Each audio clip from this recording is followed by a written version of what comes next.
Cuando se pregunta por qué el comunismo fracasa siempre, muchas veces se responde con consignas. Que es autoritario, que elimina la libertad, que genera pobreza. Todo eso es cierto, pero no explica el núcleo del problema. Desde una perspectiva peronista, que es la de este canal, el comunismo fracasa porque intenta reemplazar la vida social real por un esquema administrativo, porque cree que una economía puede manejarse como si fuera una planilla gigante en Excel, cuando en realidad es una comunidad viva, cambiante y humana. Pensemos un ejemplo simple. Imaginemos un barrio cualquiera. En ese barrio hay una panadería, una carnicería, un almacén y un taller mecánico. Cada uno de sus dueños sabe cosas que nadie más sabe. El panadero sabe qué pan se vende más los días de lluvia. El carnicero sabe cuándo conviene cambiar de proveedor. El mecánico sabe qué repuesto empieza a fallar más en invierno. Esa información no está escrita en ningún lado. No es un dato estadístico. Es experiencia cotidiana. Ahora, imaginemos que una oficina central decide cuántos kilos de pan, carne y repuestos se van a producir en ese barrio durante los próximos 5 años. Aunque esa oficina tenga computadoras, tenga gráficos, tenga estadísticas, no puede saber lo que saben quienes viven y trabajan ahí. Cuando se equivoca, el error no se corrige rápido. Se traduce en faltantes, en desperdicios y en frustración sobre todo. Eso es lo que intentó hacer el comunismo a escala nacional. En la Unión Soviética, por ejemplo, los planificadores fijaban cuotas de producción de acero, de clavos, de zapatos o hasta de tractores. Si la cuota se medía en toneladas, las fábricas producían objetos gigantes e inútiles para cumplir con el peso. Si se medía en unidades, producían millones de objetos frágiles y completamente inservibles. El plan se cumplía en el papel, pero la necesidad real quedaba insatisfecha. El problema, y esto es importante tenerlo en cuenta, no era moral, era informacional. El centro no sabía lo que pasaba en la base y no tenía forma de saberlo a tiempo.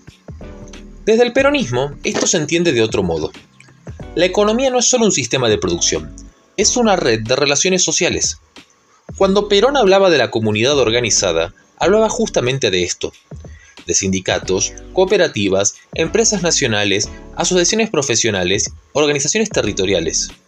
Todos esos cuerpos intermedios, que son cuerpos que están a medio camino entre el individuo y el Estado, concentran información real, concreta, viva. Cuando se los reemplaza por burócratas, el sistema inevitablemente se vuelve ciego.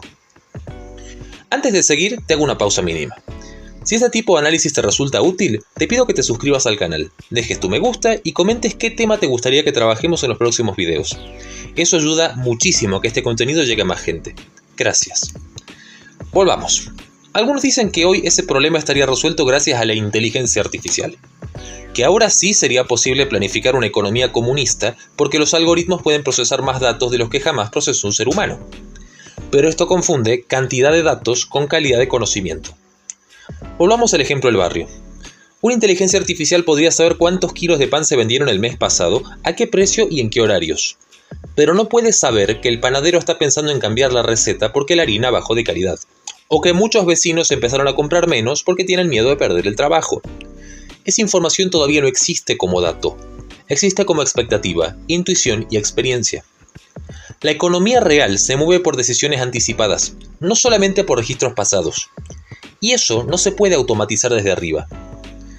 Otro ejemplo muy claro es la innovación. Ningún planificador soviético pudo anticipar qué producto nuevo iba a necesitar la sociedad dentro de 10 años.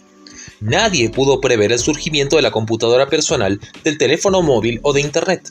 Esas innovaciones surgieron de miles de decisiones descentralizadas, de pruebas y errores, de fracasos y aciertos. Un sistema centralizado no innova, reproduce lo que ya conoce. Desde una perspectiva peronista, esto evidentemente no significa glorificar el mercado sin reglas. El mercado, dejado solo, también genera desastres. Pensemos, por ejemplo, en la Argentina de los 90. Hubo crecimiento, hubo inversión, hubo consumo. Pero ese crecimiento destruyó industria, concentró riqueza y dejó a millones de personas afuera. El mercado tenía información, pero estaba orientado por el interés del capital más fuerte, no por el bien común. Ahí es donde aparece la diferencia fundamental con el comunismo y con el liberalismo. El comunismo ahoga la información social reemplazándola por un plan. El liberalismo la deja flotar sin conducción, permitiendo que la capture quien tiene más poder. El peronismo, en cambio, propone otra cosa: ordenar esa información social sin destruirla. Un ejemplo concreto es la negociación salarial. En un sistema comunista, los salarios se fijan administrativamente. En un mercado puro, los salarios los fija la relación de fuerza individual, en que el trabajador y el empresario nunca son iguales. En el peronismo, los salarios se negocian colectivamente, con sindicatos fuertes y con el Estado como árbitro. Ahí, la información real, costos de vida, productividad y necesidades sociales se expresa de manera organizada, no burocrática. Otro ejemplo es la planificación. El peronismo no planifica cuántos tornillos se producen en cada fábrica, pero sí decide que el país necesita industria pesada, energía, transporte, ciencia y tecnología. Marca el rumbo, orienta el crédito y protege sectores estratégicos. Conduce, pero no asfixia. Por esto, el comunismo fracasa siempre. No porque quiera justicia social, como diría un liberal, sino porque cree que puede imponerla anulando la complejidad humana. Porque cree que una sociedad puede ser diseñada como un mecanismo. Y cuando la realidad no encaja en el plan, la única salida es la coerción. La historia muestra que cada vez que el plan falló, el poder respondió con control, censura y represión. No por maldad, sino por necesidad. Un sistema que no funciona económicamente solamente puede sostenerse por la fuerza. La conclusión entonces es clara. La economía no se programa, se conduce. Se conduce reconociendo que la información, la creatividad y el trabajo están en el pueblo, no en un comité central ni en un algoritmo. Ni el comunismo con su planificación total, ni el liberalismo con su abandono del bien común entienden esto. La comunidad organizada, sí. Y por eso, cada vez que se intentó reemplazar a la comunidad por un plan total, el resultado fue el mismo: escasez, burocracia, autoritarismo y fracaso. Y si llegaste hasta acá, te invito de nuevo a suscribirte, dejar tu me gusta y comentar qué te pareció el enfoque. El debate serio y con fundamentos también se construye así, ¿no? Colectivamente. Porque no se trata de repetir consignas, sino de entender la historia para no volver a cometer los mismos errores. Nos vemos en el próximo video. Un abrazo grande y como siempre, primero la patria, después el movimiento y por último, los hombres.